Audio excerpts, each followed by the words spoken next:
The rain had turned the skyscraper into a sheet of dark glass, every light inside bending against the storm outside. Jace Morales, 36, father first, janitor always, dragged a strip of blue tape across a section of marble floor and hummed a tune to keep the rhythm. It was the tail end of his double shift. Most nights he kept his head down.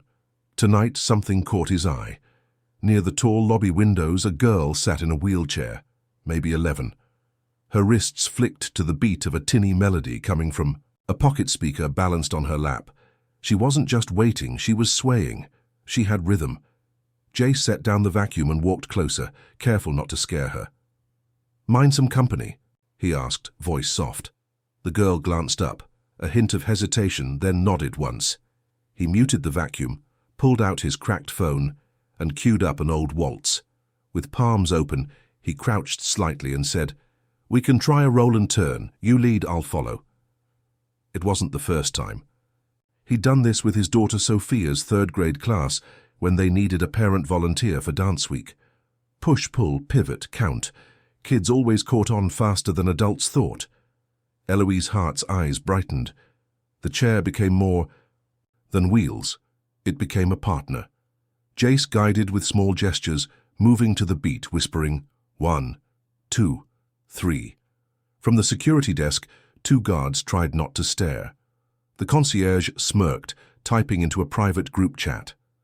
But in that glossy lobby with the rain tapping glass, it was just a janitor and a girl making music where no one expected it. High above on the mezzanine, Cassandra Wynne paused mid-step. Hood drawn, hands braced on the rail, she watched from shadow. The CEO of Wynne Industries, Billionaire, mother to Eloise. No one knew she was there. She didn't blink. Jace's radio crackled. He turned it down. Eloise laughed, a sound so clear it cut through the marble echo. They twirled past the Rothwin Foundation plaque like dancers sneaking onto the wrong stage. When the song ended, Jace bowed. Eloise reached into her pocket, pulled out a small silver ballet slipper charm. The chain was broken. "Can you fix it?" she asked. Jace twisted a paperclip, slid the ring back together. "Good as new," he said. She grinned like she had just won. Cassandra's phone lit with a security alert. Unauthorized interaction level B. Her jaw tightened. She typed one line to her chief of staff. "Stand down. Observe." Eloise's therapist appeared, fussing over the wheelchair motors. Low battery. She thanked Jace, wheeled the girl toward the elevators. The doors closed as Cassandra stepped inside. For a moment, mother and janitor locked eyes. Then the doors shut. Jace went back to work, erasing footprints with his mop, like striking a stage after curtain call. Upstairs, COO Sloane Kerr smirked at a forwarded clip. "Optics risk," she muttered. CFO Ian Mercer said, "or leverage." Later in the break room, Jace snapped a picture of his fridge promise list. "Be kind. Notice small alarms. Keep kids safe." He texted Sophia good night. As he emptied the last bin, a flash popped across the street from a darkened office window. A lens blinked. The photo, janitor dancing with a disabled child, was sent to a private thread labeled Risk. Then his old flip.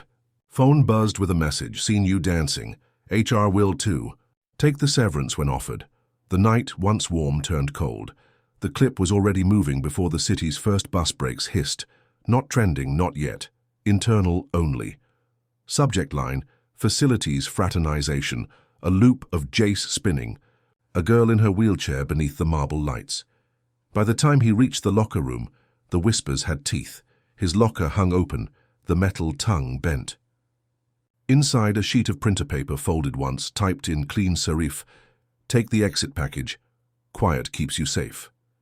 He folded it, slid it into his back pocket, and thumbed his phone. "Sophia's inhaler's in her bag, right?" he texted Ms. Alvarez, his neighbor who walked his daughter to school. A quick yes came back. One less wait. On the mezzanine, Cassandra Wynne moved with boardroom precision, but her ears stayed tuned. Eloise's therapist reported how the girl had slept better than she had in months. After the lobby dance, she said, almost apologetic. Cassandra nodded once, filed it in her mind not as sentiment but as data. something money couldn't buy. Downstairs, HR summoned Jace into a pale conference room. A man with cufflinks slid a folder across the table. Mutual separation, 3. Week's pay, non-disclosure, no admission of wrongdoing. Optics, the man said, not looking him in the eye. Jace's jaw worked, but his voice stayed level. No. His bills screamed, but promises shouted louder. Supervisor Walt caught. Him outside. You're a good worker, he muttered, as if that meant anything. But optics. Upstairs, behind glass, Mercer tapped a chart. If we want pediatrics funding moved off balance sheet, storms like this don't help. Sloan didn't even... Look up. Storms are weather, budgets are climate. Cassandra walked past, her heels like punctuation, her face unreadable. She heard enough to taste smoke in the air. Back in the lobby, Eloise rolled in to fetch a forgotten scarf. Jace knelt, reattached her broken ballet charm with the same paperclip twist. Even mop water can shine if you spin it right, he joked. Eloise's laugh lifted the ceiling higher than the chandeliers. A junior comm staffer caught it on her phone, uploaded it to a private account. The like counter bloomed silently, a seed of something uncontrolled. Jace's phone rang. Unknown number. A calm male voice. Child Protective Services, we received a concern about a non-family adult around your daughter. His vision tunneled. My daughter wasn't even there, he said, voice tight. I can't disclose the reporter, the man recited. Standard procedure.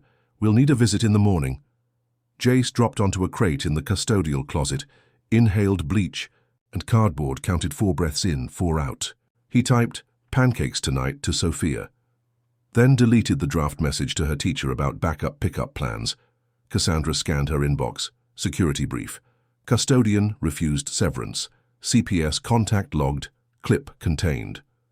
She thought of Eloise's. Shallow breathing at night. She texted her security chief. No retaliation, pull vendor logs near pediatrics.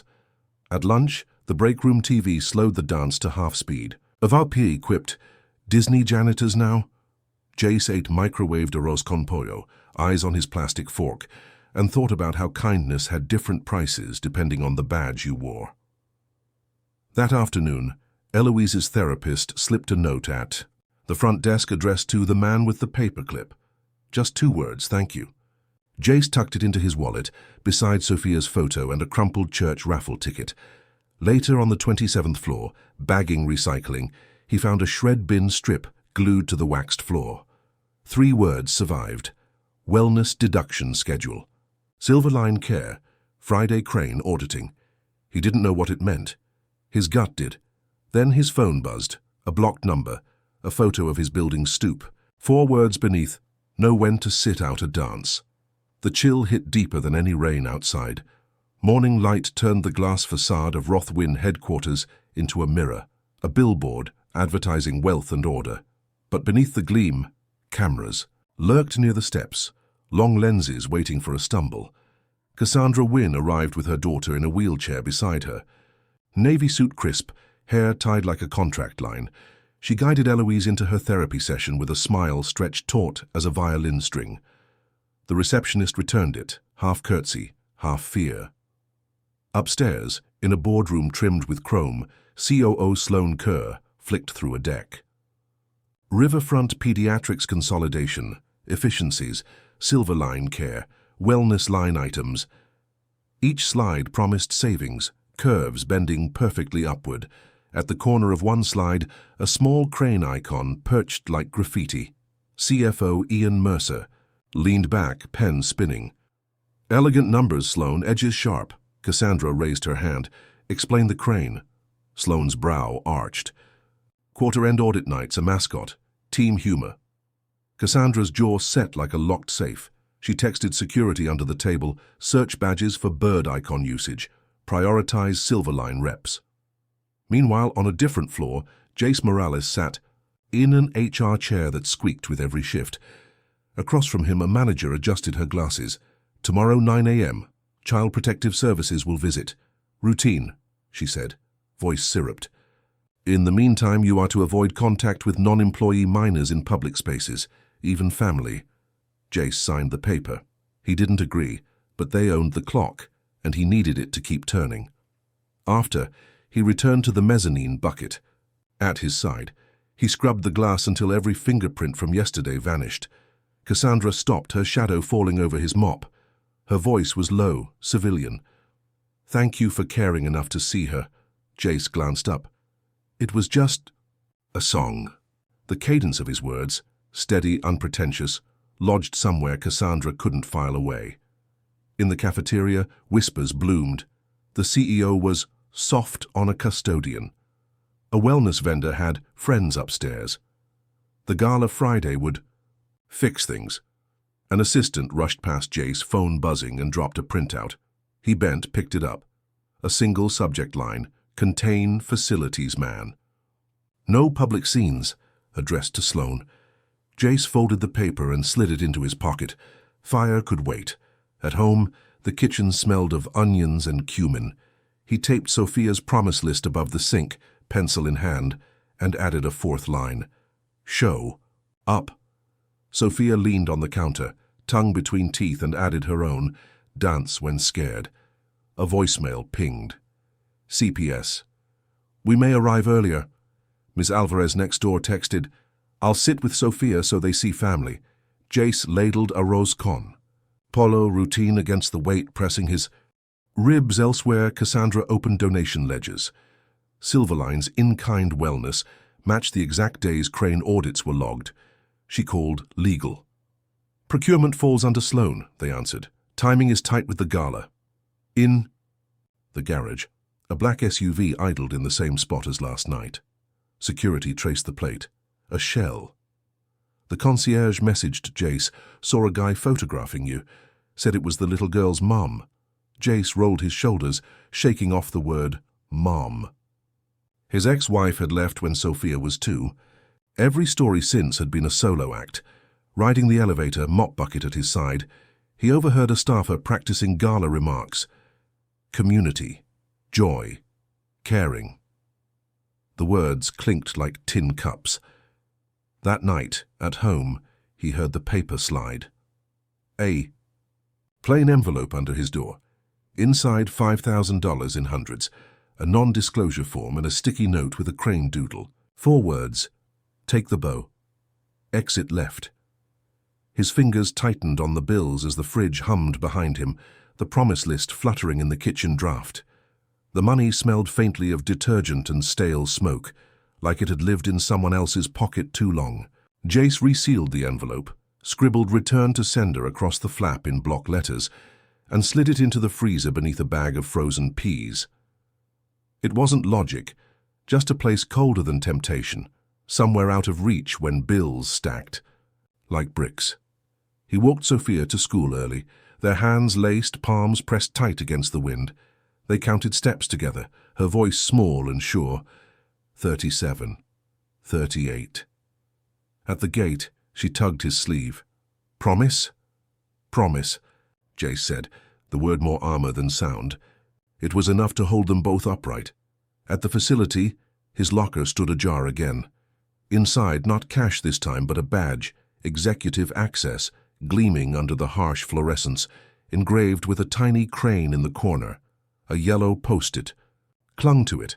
Locker 14, subgarage. Midnight. His chest tightened, stomach knotted. He texted Dana, a friend in security, former MP, one of the few he trusted. "If I found something not for me, what's the safest wrong way to do a right thing?" Her reply was fast, terse. "Eyes on you. Choose your shadows." Across the building, Cassandra Wynn's calendar chimed. Board prep, gala. She ignored it, staring at the river outside her glass wall. Tower cranes lifted steel beams in silhouette, graceful as ballerinas. She remembered Eloise's first diagnosis, the doctor saying, "Function like a life sentence." The years it took to teach herself, the cost of saying joy instead. She tapped her intercom. "Cut the gala pageantry, add pediatrics fund. I want 5 therapists on stage, real voices." That night, midnight thick as ink, Jace descended into the sub-garage. Locker 14 carried an old ballet slipper sticker, adhesive, yellowed with time. His fingers trembled as he twisted it open. Inside, a prepaid phone, another Crane-stamped badge, and a folded printout. Crane Audit, Friday, 2010-40. Wellness Reallocation, B3. The phone had one contact, K. Thread scrolled brief and sharp. Bags will be ready. No cameras, south ramp. Custodian problem handled? Jace's ears rang. Tires crunched on the concrete. A door slammed. He snapped the locker shut, slid behind a pillar. Every breath shallow. Footsteps passed. A cough. A coin dropped, clattered, and wasn't picked up. He waited until silence reclaimed the garage, then slipped upstairs. In the mop sink closet, he balanced on a crate and hid the phone in a ceiling tile. He knocked once on Dana's office door. She took one look at his face. "You're in it now," she muttered. "Let's not die stupid." She copied the badge serial number without another word. By morning, HR's email glowed on his cracked screen. CPS rescheduled to today at 8. Jace called Ms. Alvarez in a rush. She answered steady. "Already making coffee, Sophia's fine." Relief pricked his eyes. At the same hour, Cassandra received a security brief. The crane icon linked to 12 badges, all Silverline reps. Activity spiked Fridays. One pinged. "Last night at ER 006 near locker 14.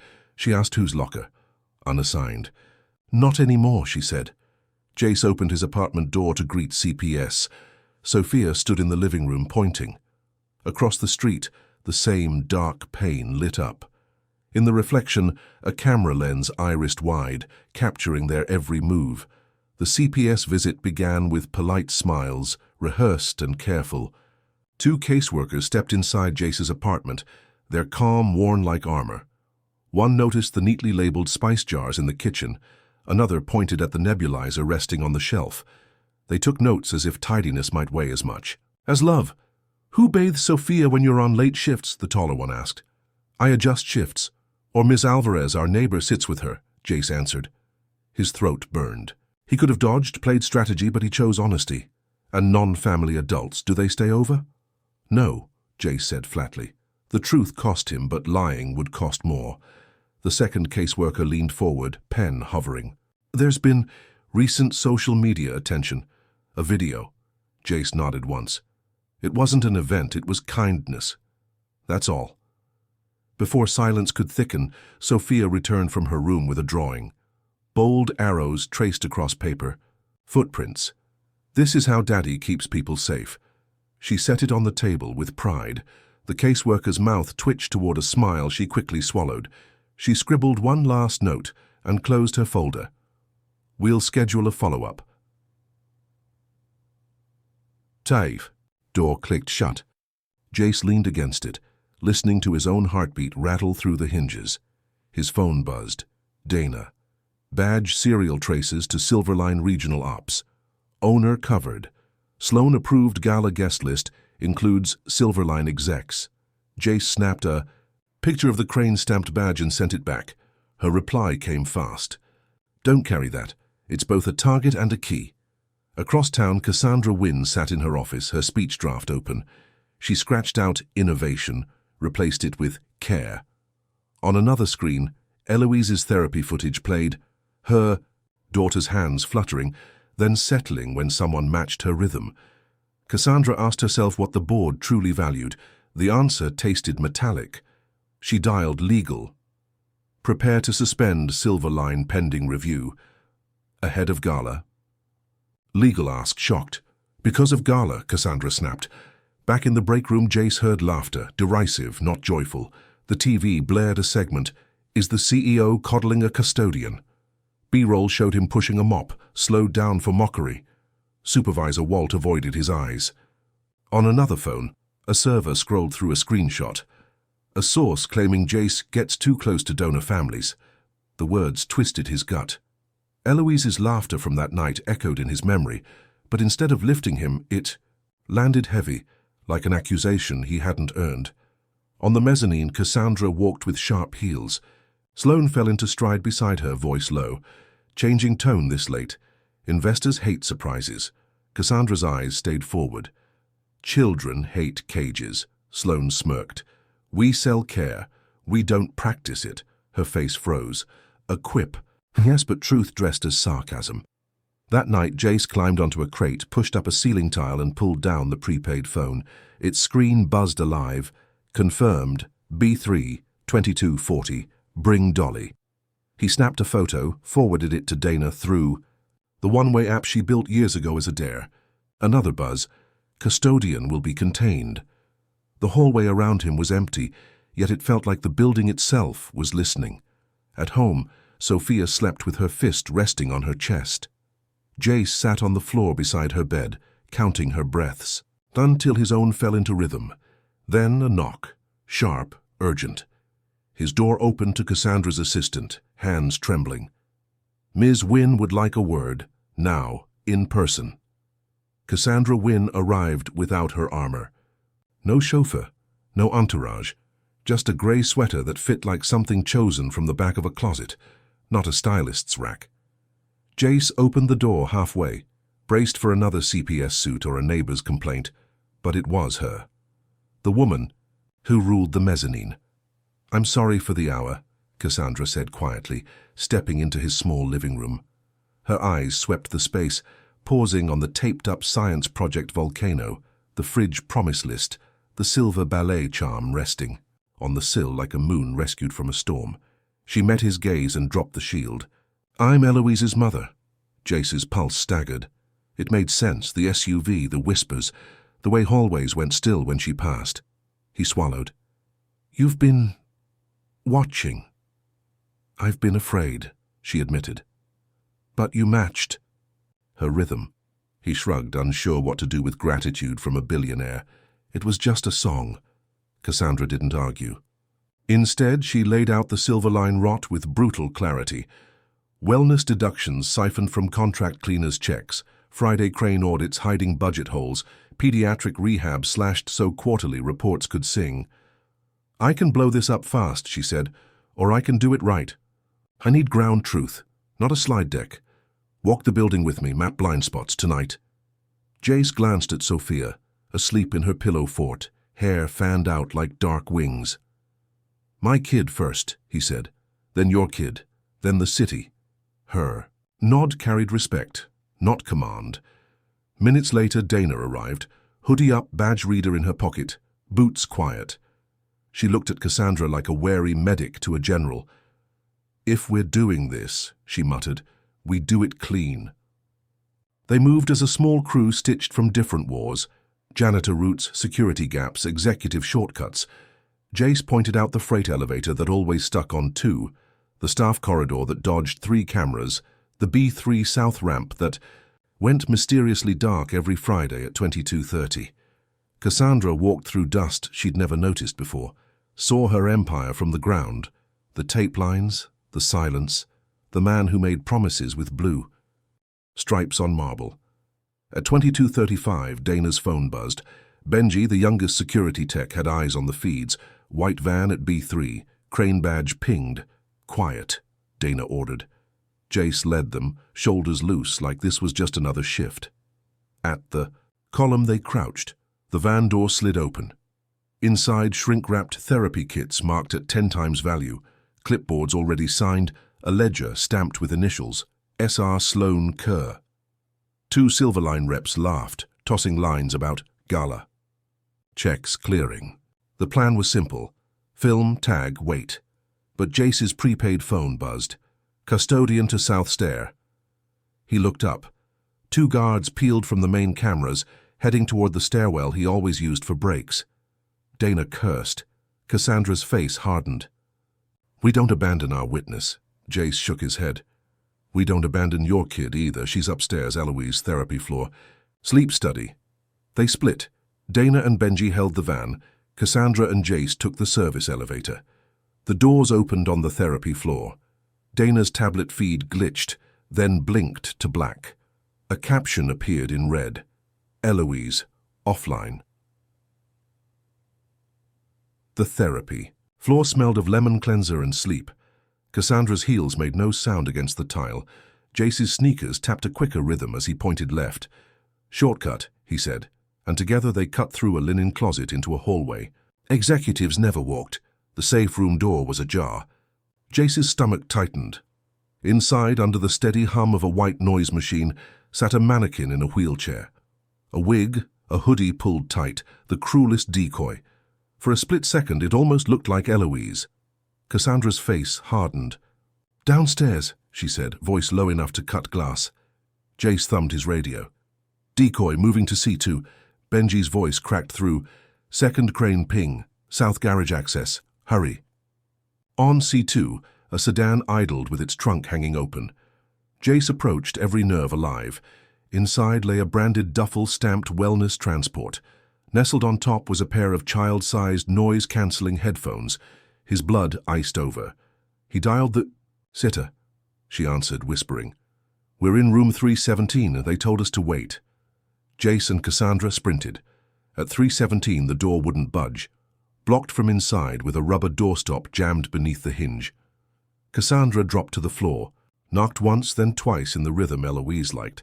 The door cracked open. The sitter's face was pale, Eloise alert but breathing too fast. "They said maintenance," the sitter stammered. Jace bent low, dislodged the doorstop, wedged a chair against the frame.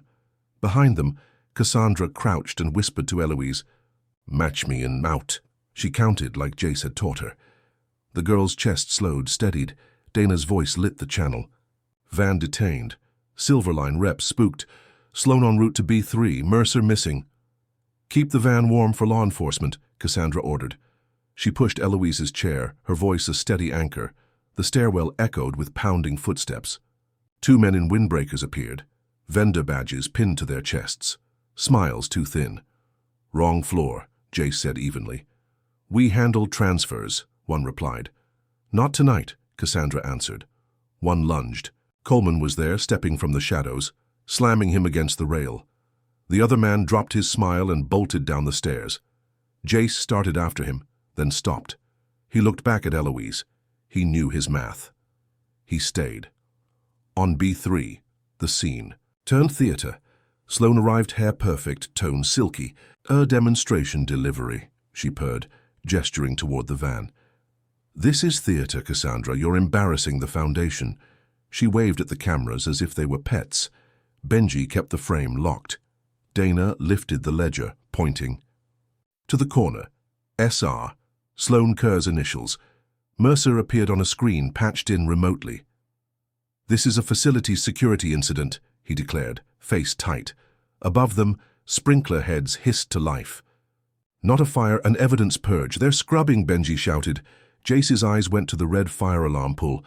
He heard Sophia's voice in memory, counting breaths. He yanked. The building screamed. Water burst from the ceiling, drenching the van, the clipboards, the expensive shoes. On the server bay, heat triggers cut power, freezing the wipe at 61%, Benji whooped. "Locked!" Sloan, hair plastered to her cheek, hissed at Mercer. "You said the purge would be discreet." Mercer's eyes burned into Jace. "That custodian just cost us millions." Cassandra straightened, soaked but steady.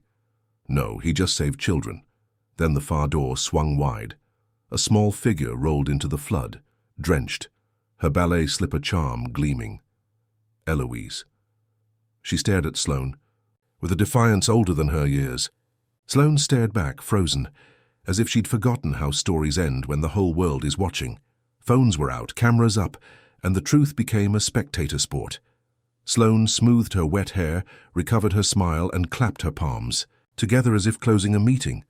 "Well done, Cassandra," she said, voice sweet as lemon in a cut. "Staging your rescues now. You should bill the theatre guild." Mercer, always the operator, produced a thumb drive sealed in plastic. "We don't need theatrics, we need facts. This," he said, handing it over, "shows your custodian's real pattern." On the projector flickered grainy clips, Jace lingering near pediatrics, his mop bucket parked outside therapy rooms, time codes neatly stamped. Mercer's tone sharpened. "Your janitor makes a habit of wandering." Dana barked a laugh that carried more warning than humor. Benji swiped on his tablet, overlaying data, then pumped it to the rolling projector. "Frame rate mismatch," he said, crisp. "Lighting wrong. That hallway lamp's been broken for months. Spliced assets from last Thursday." The room murmured. Sloane's smile thinned into its truer edge. "Security officers, new vetted, loyal to Cassandra, shifted subtly, forming a ring around the van. Sirens neared, their wail crawling up the concrete walls. Cassandra picked up the prepaid phone Jace had stashed, thumbed through the threads, then read aloud. "Bags will be ready. Custodian problem handled." Her voice didn't rise, it cooled. "You used the word handled about a person." Mercer gave a casual shrug. "Colloquial." Jace pulled the crane-stamped badge from a zip bag, held it between two fingers so the cameras caught the gleam. It looked small, but it weighed like proof. Sloane shifted gears, her tone turning coaxing, transactional. "You could still walk, Jace. We'll write a nice check. Custody reviews are stressful." The words punched straight into his ribs. He remembered Sophia's small voice asking, "Promise?" at the school gate. He planted himself in the wet concrete, let the promises anchor him. "No," he said. The vowel carried iron. Cassandra pivoted toward the nearest camera. "I'm calling a company town hall at noon. We'll discuss exactly how we got here." Mercer's eyes narrowed. "Our investors—" "We'll hear first." Cassandra cut him off. Across the room, Sloane's eyes darted toward a side exit. Dana gave a slight shake of her head to the guard posted there. Old Eloise, drenched, hair plastered to her cheeks, reached for Jace's sleeve. Her voice was small but steady. "Again." His throat burned. He bent slightly, counted under his breath, 1, 2, 3, and spun her chair in a slow roll. A tiny waltz in the middle of chaos. A clap cracked from the back, then another. Soon the sound swelled, applause echoing in the garage. Even the concierge, soaked, joined in. Theater or not, some truths only surfaced when an audience demanded them. Blue lights finally splashed across the concrete. Officers entered, radios buzzing. Dana handed over the ledger, the badge, the prepaid phone, the texts. Mercer laughed thinly, waving his hand. "Misunderstanding." But the cuffs were already visible in everyone's imagination, if not yet his wrists. Sloane leaned into her lawyer, muttering, "We pivot to victim. Harassment, retaliation by CEO." Cassandra caught it, smiled without mirth. She had her stage. Then Jace's phone buzzed on the sink edge. A text from Ms. Alvarez. "CPS moved the follow-up to noon, same time as your town hall." The applause choked into silence. Noon had just become a collision course. Noon hit like weather. The lobby, usually a cathedral of glass and quiet shoes, now pulsed with bodies. Janitors in navy polos, nurses fresh off night shift, executives who pretended they weren't late, and reporters whose noses twitched at the scent of scandal. The hum wasn't chaos. It was current, alive and gathering. On a low riser, Cassandra Wynne gripped a microphone with no teleprompter, only paper in her pocket she didn't plan to use. Beside her stood Jace, not center but close, palms open, eyes fixed on faces instead of cameras. A jar of paper stars, borrowed from Sophia's shelf that morning, sat precarious at the podium's edge. No one knew why it was there. He would explain later, or maybe he wouldn't. Cassandra began not with slogans but with names. Cleaners who filed grievance slips, therapists who warned about cut sessions, kids whose parents signed forms they never should have been asked to sign. Then she shifted to verbs. Deducted, denied, disguised. The air thinned. She clicked play on a speaker. The dinner tape rolled. Pike's voice was expected, but the shock came from Sloane's smooth tone layered. "Into wellness is a friendly bucket." The phrase echoed against marble. A collective intake filled the room. Jace leaned into the mic. "I clean floors for a living," he said, voice low, steady. "I also listen." A girl laughed when someone matched her rhythm. "That's the KPI." "That matters to me." There was laughter, short and surprised, then silence, heavier, more respectful. Eloise watched from the mezzanine, wrapped in a blanket, hair brushed, eyes fixed. Sloane pushed forward, trying to interrupt. "Chain of custody," she barked. Benji raised both hands from the tech table. "Live metadata, recorded today." "No edits." That cut her legs neatly. Cassandra picked it up without pause. "Effective immediately. Silver line suspended. A whistleblower restoration fund. Executive bonuses and vendor penalties will pay for it. An independent audit of all. Wellness line items. Back pay for anyone named in grievance logs. Mercer moved to the side, yanking at a cable like a saboteur. Coleman stepped into his space, no words, just a head tilt that made Mercer freeze. The city councilwoman from 9th Street lifted her hand. Her voice carried, "When you revise the river plan to shelter first, you'll have my yes." Cassandra nodded once. Applause began like raindrops, uncertain, scattered. Then it warmed, grew, became rhythm. The lobby filled with clapping and... Then the fire alarm shrieked. Sprinklers coughed, sputtered, then burst into torrents. Water hammered down. A sabotage designed to wash away portable tables stacked with boxes and papers. "Covers," Dana shouted. Plastic tarps unfurled like sails, people moving fast, saving evidence as though it were quilts in a flood. Cameras kept rolling, lenses streaked. The distortion made it look raw, truth showing its ribs. Through the spray, Pike tried to slide toward the exit. He didn't work here, not on paper, but in all the ways that mattered he did. The doors opened. 2 state AG investigators stepped in, blue jackets crisp, eyes calm. They moved like people used to walking through storms. "We're here for procurement records," one announced. A cheer rose from the back. Then one investigator leaned close, to Cassandra, voice low but caught by the nearest mic. "We'll also need to talk to your COO, now." Cassandra's face altered, composure cracking just enough to show the weight of the words. The applause faltered into silence. The tide had shifted again. The boardroom smelled of wet wool and fear, coats drying on chairs, nerves seeping into the air. The emergency session wasn't just a meeting, it was a reckoning. At the head of the table, Professor Yara Chen adjusted her glasses and spoke with the kind of calm that cut deeper than shouting. "We will not pretend to be surprised." No one breathed. On the projection screen, Zora Kent's curated dump scrolled line by line, anonymized grievance forms from cleaners, timestamps matching crane audits, vendor term sheets bleeding funds into Northlight shells, screenshots of deductions labeled wellness that looked like theft dressed in philanthropy. Shareholders, patched in by phone, demanded answers with clipped tones. A woman's voice snapped, "Where is governance?" Another added, "Where is trust?" Sloan tried to smooth it over. "This material is edited, curated for drama. It cannot be taken at face value."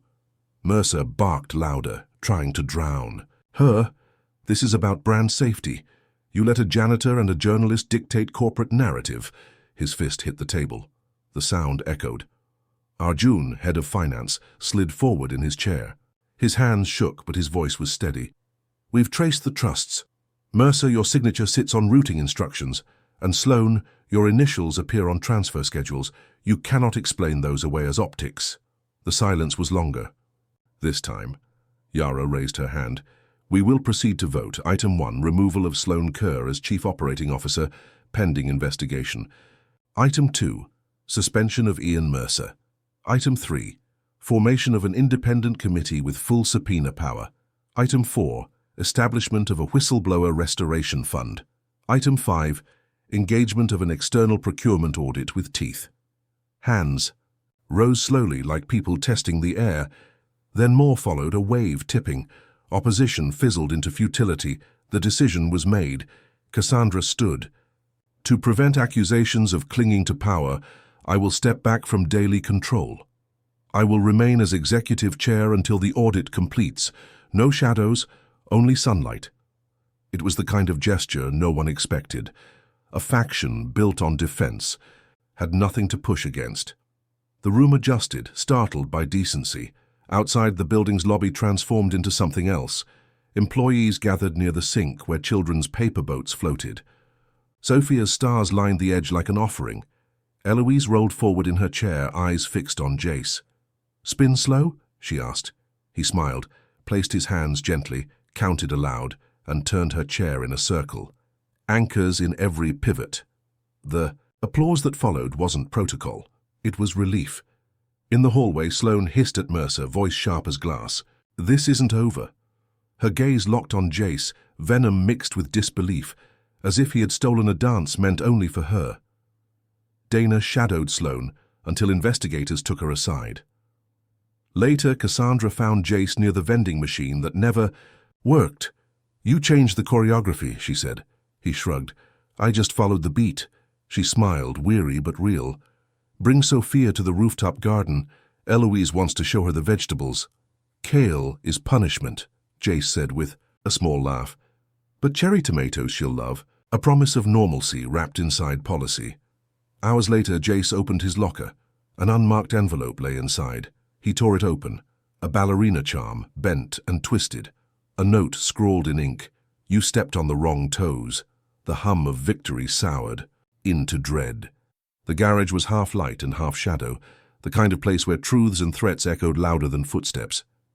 P2 smelled of oil and dust, a flickering fluorescent tube above making everything twitch like an old memory caught on repeat.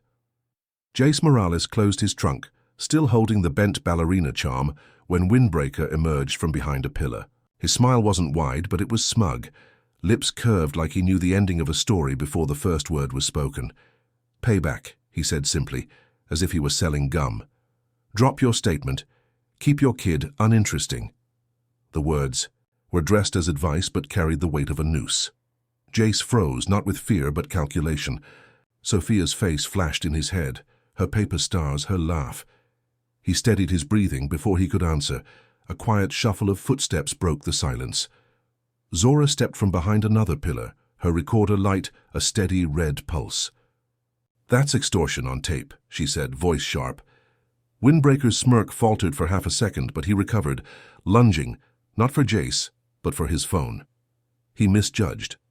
Coleman, always one step faster, pinned him hard against the concrete wall. The sound of bone and brick was ugly. 2 ethics officers closed in with precision, their badges snapping under the tube light like punctuation marks finishing a sentence. Cuffs clicked. That sound filled the garage, echoed down the ramp, and microphones loved it. Windbreaker spat words through clenched teeth. You think this ends it? Jace's voice came out flat, a line carved from stone. It ends your night. They walked him past a cluster of parents ushering kids from the day camp upstairs. The parents' faces tensed, but Jace lifted his hand gently. No danger, he told a mother still half in her earbuds. This time he meant every syllable. Later he carried pastries to Miss Alvarez's. Inside, Sophia sat cross-legged beside Eloise, swapping stickers. Sophia launched into a dramatic story about how kale should be classified as punishment food, and Eloise's giggle bubbled out uncontrollably until her shoulders shook. Jace exhaled, something unclenching in his chest. Cassandra stood in the doorway, not as a CEO or a billionaire, but like someone who had just stepped fully into her own life. She watched the girls, then looked at Jace. I want you to advise on facilities during the audit, she said. Only if the night crew gets benefits, Jace replied, and schedules that don't steal dads from bedtime. Her mouth curved, in something that wasn't quite a smile but wasn't corporate either.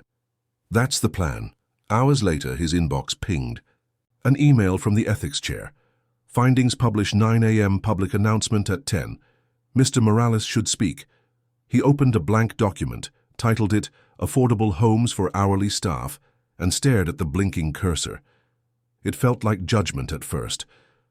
Then it shifted, looked more like a green light. Across town, Cassandra's phone buzzed. A text from an unknown number, Tide's return. Watch the boardroom door. Attached was a photo of a crane doodle, ugly, familiar. Their old joke, now a calling card. Her knuckles tightened around the phone. The morning fog curled low around the river towers, not hiding the city but softening it, as if the skyline itself had paused to listen. Outside Halcyon's lobby, cameras, clustered, less like wolves and more like witnesses waiting for a verdict. Reporters held their breath, parents clutched coffee cups, therapists in scrubs shifted their weight. Cleaners in navy jackets stood side by side, badges polished as if the day had been waiting for them. Cassandra Wynne stepped to the podium. No glass barrier, no teleprompter. Her voice carried across the stone like something earned. She didn't talk about innovation or disruption.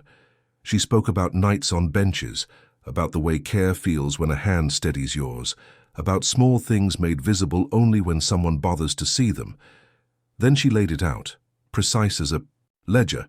Affordable homes for hourly staff, funded by cancelled vendor penalties and executive bonus reallocations. A public dashboard anyone could audit. An external reviewer with subpoena power. Back paychecks disbursed today, not promised for tomorrow. Isn't this just PR? A reporter shouted. Cassandra looked directly at the lenses. It's overdue, she said, and the words landed heavy enough to stick. The committee's findings followed. Sloan Kerr and Ian Mercer referred to prosecutors. Names named, dates footnoted, receipts undeniable. A city council vote shifted the riverfront plan to shelter-first phasing. For once, policy and people moved in rhythm. Jace Morales stepped forward. He didn't smooth his shirt, didn't clear his throat, he just spoke. I mop floors, I also dance when asked. I want my daughter to know both can change a room. He thanked Ms. Alvarez by name because families, he said, are plural. The building clapped, not politely but like it understood. Weeks blurred. Jace rotated into a facilities advisory role. Same hands, new leverage. Health benefits spread to night crews. Restitution checks hit mailboxes like small miracles, real numbers with check sums that balanced. The hotline lit with voices long ignored. Oni. The rooftop garden, Eloise started a chair ballet class. Sophia joined, spinning clumsy and bright until Kale became bearable. Cassandra and Jace chose slow. Errands with meaning, breakfasts with two loud girls, no penthouse mysteries. At a small ceremony, a wall titled Built by unveiled a shadow box, a mop handle wrapped with blue tape, and a silver ballet slipper charm. Jace signed the back where no one would see. We kept the beat. That night at home he added a line to the promise list above the sink, for show up. Sophia grinned and penciled another underneath. 5. Build with people who show up.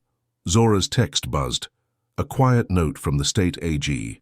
We're opening a full investigation. Keep your phones on.